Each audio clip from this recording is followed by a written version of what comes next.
The race to see which Democratic candidate takes on Donald Trump in the November election heats up tomorrow. It's a Super Tuesday where 14 states across the country will make their choice. And former Vice President Joe Biden has received a boost after the surprise exit of fellow moderate Pete Buttigieg. The 38-year-old fared poorly in the South Carolina primary over the weekend. He rose from being a political unknown to a top-tier contender over the past year. And he was also the first openly gay candidate for the presidency. Today is a moment of truth.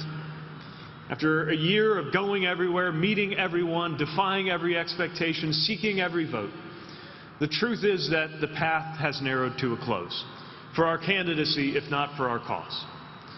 And another of those values is responsibility. And we have a responsibility to consider the effect of remaining in this race any further.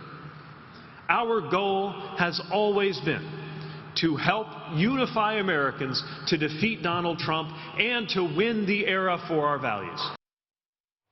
His exit means the once crowded Democratic field has now narrowed to just 6 candidates. Besides Mr. Biden and Mr. Sanders, there's also billionaire Michael Bloomberg, Senators Elizabeth Warren and Amy Klobuchar, as well as Congressman Tulsi Gabbard.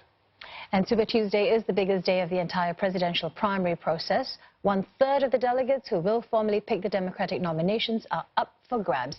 14 states will vote across the country, reflecting the country's social and economic diversity. Bernie Sanders is holding poll leads in several states that will be voting, including the crown jewel of California, with 415 out of about 1,300 delegates. We are not just a campaign. We are a multi-generational, multiracial, grassroots movement